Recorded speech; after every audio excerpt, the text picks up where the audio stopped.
안녕하세요. 지식과 감동이 함께하는 이야기 채널입니다. 오늘 여러분과 나눌 이야기가 여러분의 마음에 따뜻한 울림을 준다면 소중한 사람들과 함께 나눠주시는 것은 어떨까요?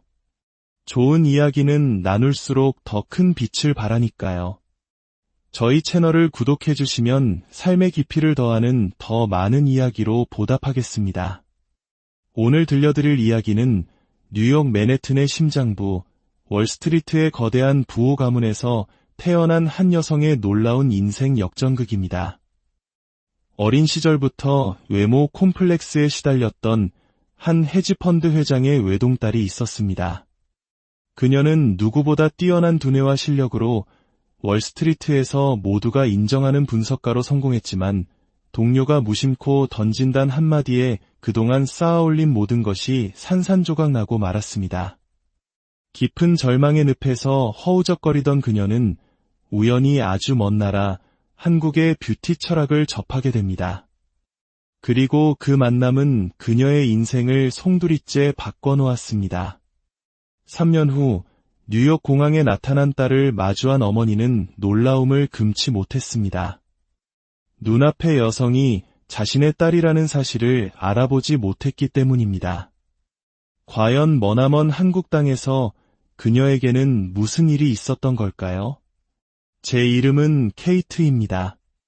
저는 뉴욕 맨해튼의 심장부에 위치한 월스트리트에서도 손꼽히는 헤지펀드 투자회사 회장의 외동딸로 태어났습니다. 어린 시절부터 저는 늘 머리 좋은 아이로 불렸습니다.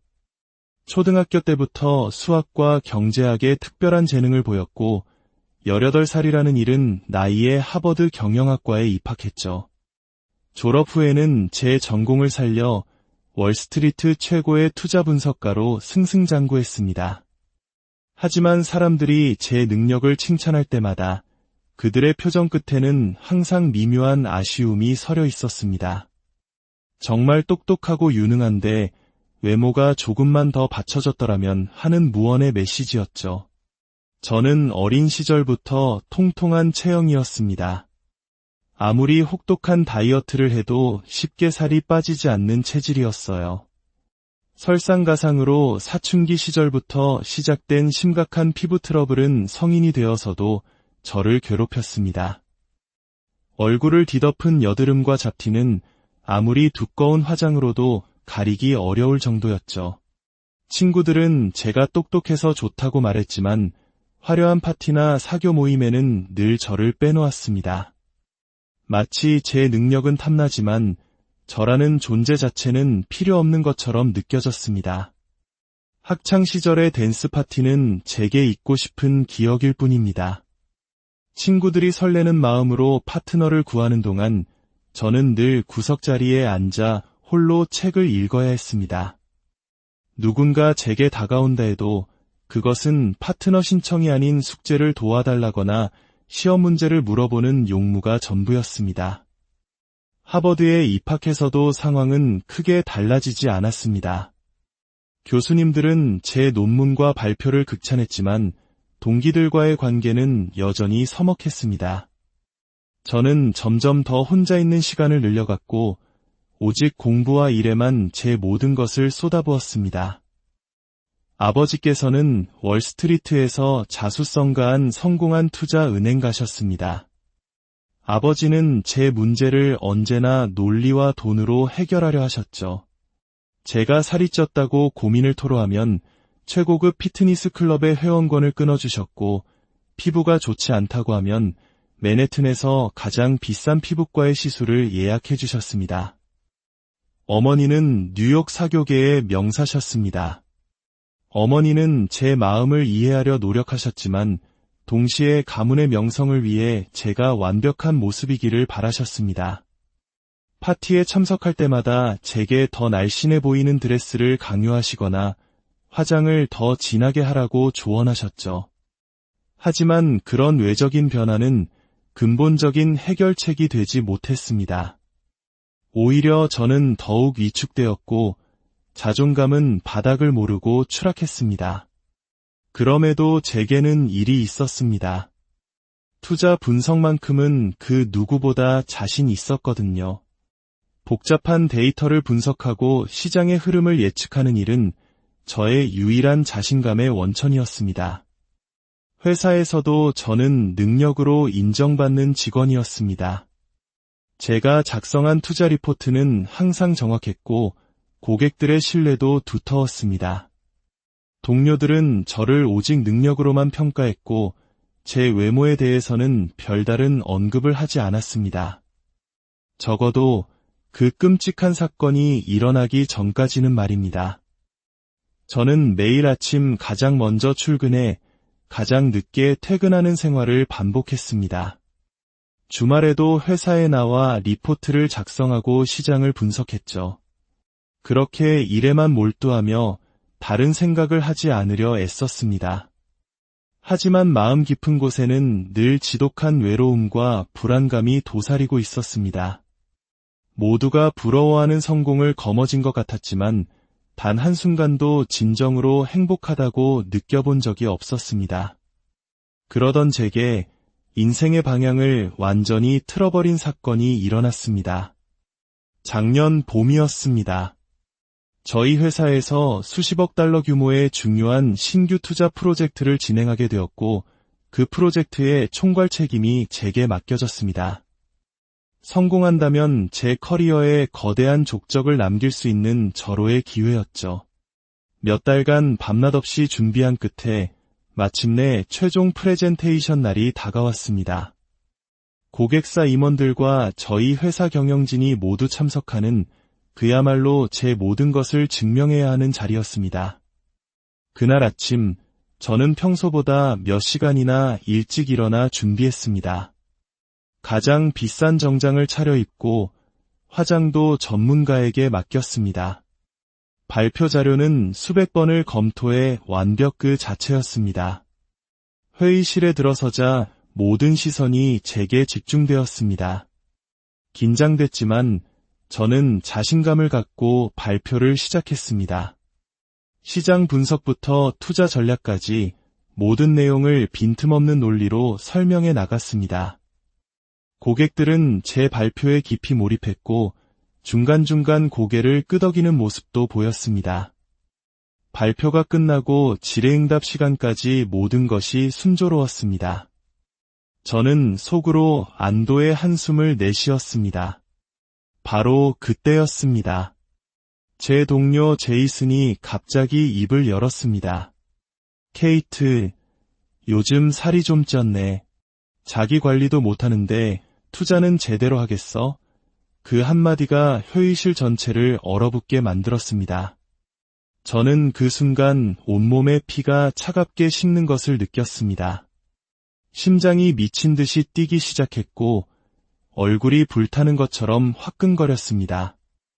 회의실에 있는 모든 사람들의 시선이 마치 날카로운 칼날처럼 제 몸을 훑어내리는 것 같았습니다. 제이슨은 평소 저를 탐탁지 않게 여겼습니다. 저보다 나이도 많고 경력도 오래되었는데 제가 더 중요한 프로젝트를 맡게 된 것을 시기하고 있었던 겁니다. 하지만 그런 개인적인 감정을 이렇게나 공개적이고 잔인한 방식으로 표출할 줄은 상상도 못했습니다. 저는 아무 말도 할 수 없었습니다. 입술이 바싹 마르고 목소리가 나오지 않았습니다. 그동안 제가 필사적으로 쌓아올린 모든 자신감과 자존심이 한순간에 와르르 무너져 내리는 기분이었습니다. 고객들은 어색한 분위기를 감지하고 서둘러 회의를 마무리했습니다. 저는 간신히 인사를 마치고 도망치듯 회의실을 빠져나왔습니다. 화장실에 들어가 문을 잠그고 나서야 비로소 참았던 눈물이 폭포수처럼 쏟아졌습니다. 거울에 비친 제 모습은 너무나도 초라했습니다. 아무리 능력이 뛰어나도 결국 사람들은 겉모습으로 모든 것을 판단하는구나. 뼈아픈 현실이 제 가슴을 후벼 팠습니다. 그날 이후 저는 회사를 나가는 것이 두려워졌습니다. 동료들이 저를 어떻게 생각할지 또 누가 제 외모에 대해 수군거릴지 불안해서 견딜 수가 없었습니다. 결국 저는 무급 휴가를 내고 집안에 틀어박혔습니다. 부모님은 제 상태를 보고 큰 충격을 받으셨습니다. 아버지는 평소처럼 실용적인 해결책을 제시하셨습니다. 미국 최고의 심리 상담사를 소개해 주시고 유명 다이어트 프로그램과 성형외과 상담까지 예약해 주셨습니다. 어머니는 제 마음을 달래려 애쓰셨지만 동시에 이번 기회에 확실하게 외모를 바꿔보는 게 어떻겠냐고 조심스럽게 제안하셨습니다. 부모님의 마음은 이해했지만 저는 오히려 더 깊은 우울감에 빠졌습니다. 결국 나의 가장 가까운 부모님마저도 저의 가치가 외모에 달려있다고 인정하는 것 같았기 때문입니다. 그렇게 며칠을 무기력하게 보내던 중이었습니다. 침대에 누워 멍하니 스마트폰을 보다가 우연히 인스타그램 피드에서 한 영상을 발견했습니다. 한국인으로 보이는 여성이 유창한 영어로 뷰티 팁을 알려주는 콘텐츠였습니다. 처음에는 별 관심 없이 넘기려 했습니다. 그런데 그 인플루언서가 자신의 과거 사진을 보여주며 하는 말에 저는 시선을 고정했습니다. 저도 예전에는 심한 여드름과 트러블로 정말 고생했어요. 미국에 있을 땐 비싼 레이저 시술과 강한 화학 성분의 화장품에만 의존했는데 오히려 피부가 더 예민해지고 망가졌죠. 그녀의 이름은 지은이었습니다. 지은은 자신이 한국으로 돌아가 어떻게 피부를 회복했는지 차근차근 설명했습니다. 한국에서는 피부 문제를 겉으로만 가리려고 하지 않아요. 건강한 식습관과 올바른 생활 패턴이야말로 진정한 아름다움의 시작이라고 믿거든요. 그 말은 제게 거대한 충격으로 다가왔습니다. 미국에서는 문제가 생기면 즉각적으로 해결할 수 있는 방법을 찾는 것이 당연했습니다.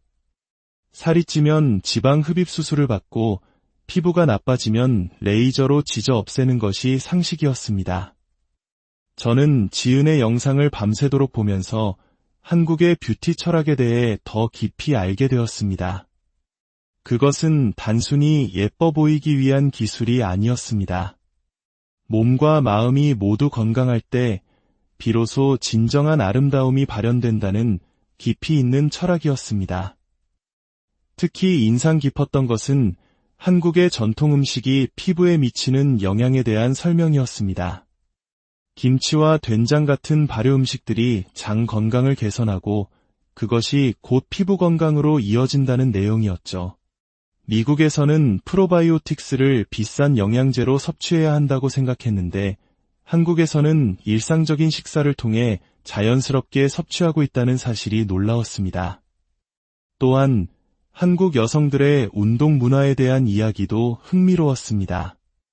미국처럼 극한의 다이어트나 격렬한 운동보다는 등산이나 요가, 필라테스처럼 꾸준히 할 수 있는 생활 운동을 통해 몸과 마음의 균형을 맞춘다는 것이었습니다.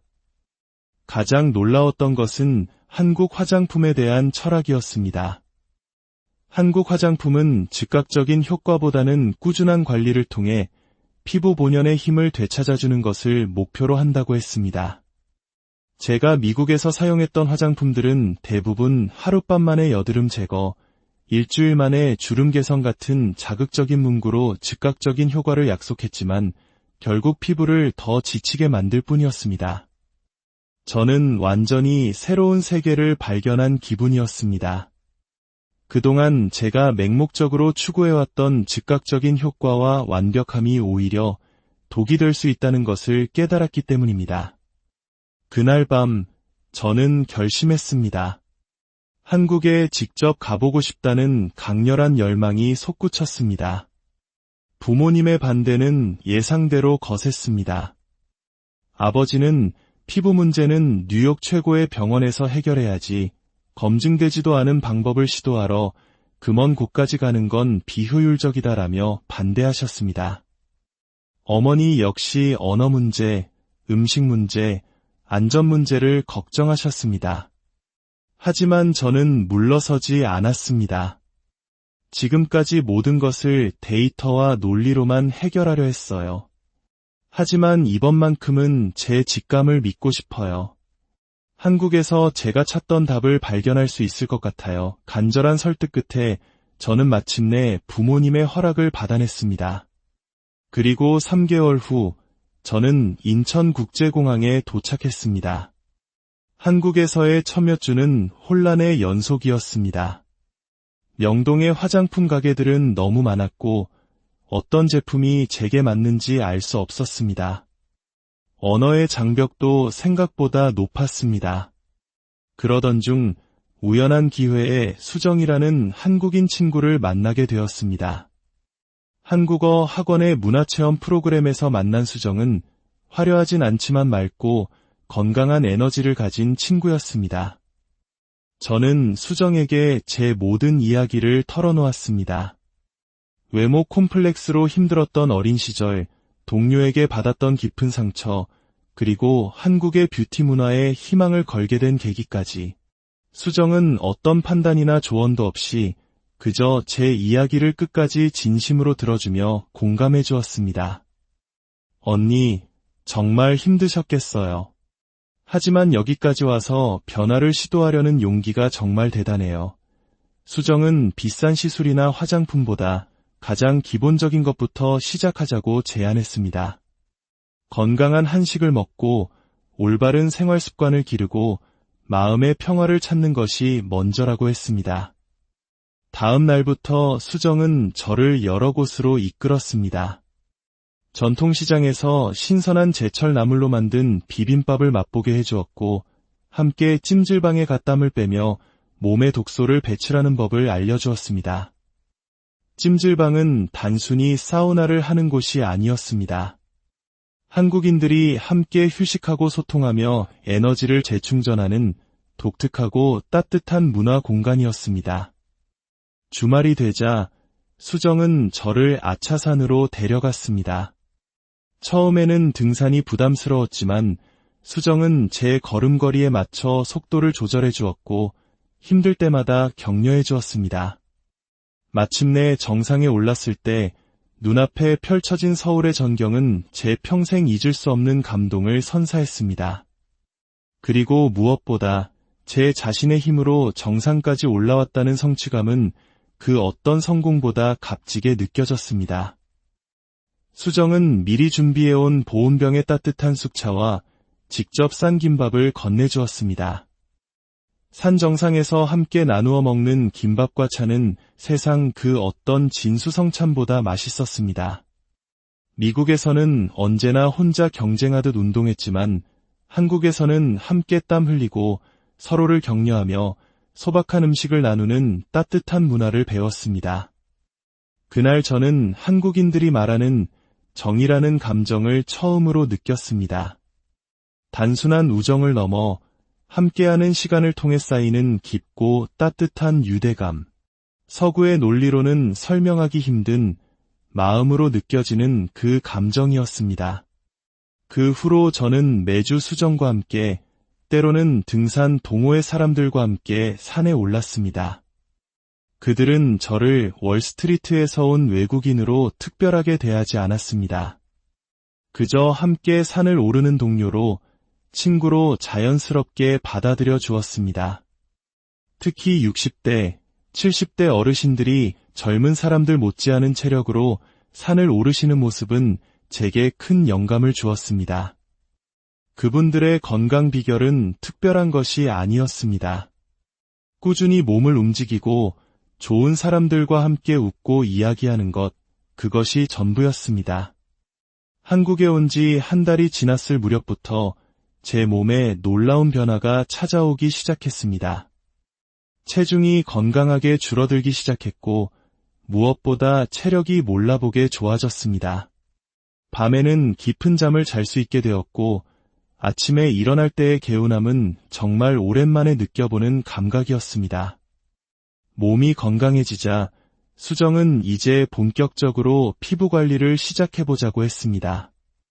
수정이 추천해준 강남의 피부과는 제가 알던 미국의 병원과 완전히 달랐습니다.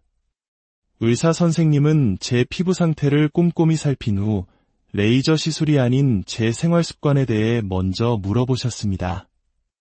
피부의 문제는 결국 내면의 건강 상태가 겉으로 드러나는 신호입니다. 몸속이 건강하지 않으면 아무리 좋은 화장품을 써도 근본적인 해결이 되지 않아요. 의사 선생님은 제게 비싼 시술 대신 건강한 식단과 규칙적인 생활을 먼저 처방해 주셨습니다. 그리고 한국 전통 약초 성분을 기반으로 한순환 케어를 제안하셨습니다. 처음에는 실망스러웠지만 저는 의사 선생님의 조언을 따르기로 했습니다. 기름진 음식과 단 음식을 줄이고 신선한 채소와 김치, 된장 같은 발효 음식 위주로 식단을 바꿨습니다. 화장품 역시 강한 화학 성분의 미국 제품들을 모두 버리고 피부 본연의 수분 보유 능력을 키워주는 순한 한국 제품들로 교체했습니다. 처음에는 변화가 더디게 느껴졌습니다. 하지만 한 달, 2달 시간이 지나면서 제 피부는 서서히, 그러나 확실하게 건강을 되찾기 시작했습니다. 붉고 예민했던 피부가 진정되었고 지긋지긋했던 트러블도 눈에 띄게 줄어들었습니다. 화장품에 의존하는 것이 아니라 피부가 스스로 건강해지는 느낌이었습니다. 한국에서의 3년이 흘렀습니다. 그 시간 동안 저는 완전히 새로운 사람으로 다시 태어났습니다. 몸과 마음이 건강해졌고 무엇보다 다른 사람의 시선이 아닌 제 자신을 있는 그대로 사랑하는 법을 배웠습니다. 뉴욕으로 돌아가는 날 인천공항에서 수정은 제게 사진 앨범 하나를 선물했습니다. 앨범에는 제가 한국에 처음 왔을 때의 모습과 현재의 모습을 비교한 사진들이 담겨 있었습니다. 제 스스로도 믿을 수 없을 만큼 놀라운 변화였습니다. 외모뿐만 아니라 사진 속 제 표정과 자세에서 느껴지는 당당한 자신감이야말로 가장 큰 차이점이었습니다. 언니, 정말 아름다워졌어요. 하지만 가장 아름다운 건 언니가 스스로를 사랑하게 된 바로 그 모습이에요. 수정의 말에 제 눈시울이 뜨거워졌습니다. 12시간의 비행 끝에 뉴욕 JFK 공항에 도착했습니다. 저를 마중 나온 부모님을 보는 순간 가슴이 뭉클해졌습니다. 그런데 어머니의 반응이 예상과 달랐습니다. 제 앞을 몇 번이나 서성이다가 조심스럽게 다른 사람에게 말을 걸듯 물으셨습니다. 실례지만 케이트를 기다리고 계신가요? 어머니는 너무나도 많이 변한 제 모습을 전혀 알아보지 못하셨습니다. 엄마, 저예요. 케이트라고요. 그제야 어머니는 제 목소리를 듣고 제가 딸이라는 사실을 깨달으셨습니다. 그리고는 그 자리에 주저앉아 눈물을 터뜨리셨습니다. 오, 세상에. 정말 내 딸 맞니? 어떻게 이렇게 아름다워졌니? 늘 이성적이고 냉철하셨던 아버지도 한동안 말을 잇지 못하셨습니다. 그저 제 어깨를 감싸 안으며 건강하고 아름다운 모습으로 돌아와줘서 고맙다고 되뇌실 뿐이었습니다. 며칠 후 저는 부모님 앞에서 한국에서의 경험을 바탕으로 구상한 사업 계획을 발표했습니다. 단순히 한국의 뷰티 제품을 수입해 판매하는 것이 아니라 몸과 마음의 건강을 아우르는 한국의 라이프 스타일과 뷰티 철학 전체를 미국에 소개하는 사업이었습니다. 아버지는 제 사업 계획서를 보시고는 내 개인적인 스토리가 그 어떤 마케팅보다 강력한 힘을 가질 것이다. 실제로 변화를 경험한 사람이 전하는 메시지이기 때문이지 라며 전폭적인 지지를 약속해 주셨습니다. 사업은 폭발적인 성공을 거두었습니다. 제 개인 SNS에 올린 한국에서의 변화 과정은 수많은 미국 여성들의 공감을 얻었고 사람들은 성형이나 극단적인 다이어트가 아닌 건강한 방법으로 이룬 저의 변화에 열광했습니다. 그리고 제게는 해결해야 할 마지막 과제가 남아 있었습니다. 3년 전 제게 씻을 수 없는 상처를 주었던 동료 제이슨을 만나는 것이었습니다. 약속 장소인 카페에서 그를 기다리는데 신기하게도 분노나 원망 대신 감사한 마음이 들었습니다.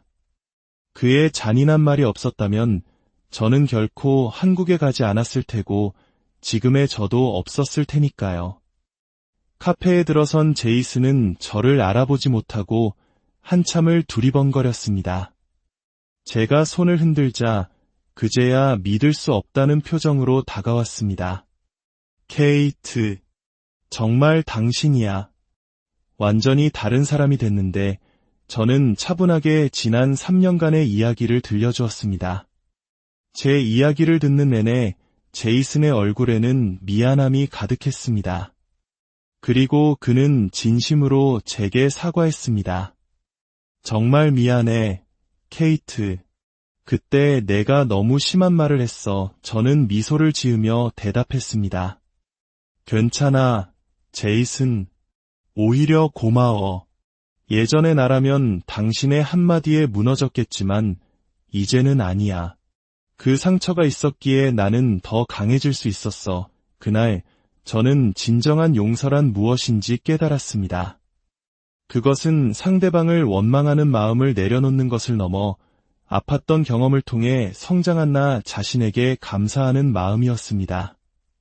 지금 저는 단순히 화장품을 파는 사업가가 아니라 건강한 라이프 스타일과 자기 사랑의 철학을 전파하는 메신저로 살아가고 있습니다. 많은 고객들이 제 이야기를 통해 자신을 사랑할 용기를 얻었다고 말해줄 때마다 저는 제 인생 최고의 보람을 느낍니다. 한국에서 제가 배운 가장 소중한 가르침은 이것이었습니다. 진정한 아름다움은 완벽한 겉모습이 아니라 자기 자신을 있는 그대로 아끼고 사랑하는 건강한 마음에서 피어난다는 사실입니다. 혹시 지금 과거의 저처럼 상처와 콤플렉스로 힘들어하는 분이 계신가요? 기억하세요. 상처는 감추고 덮어야 할 약점이 아닙니다. 오히려 그 상처를 통해 우리는 더 단단해지고 마침내 더 아름다운 꽃을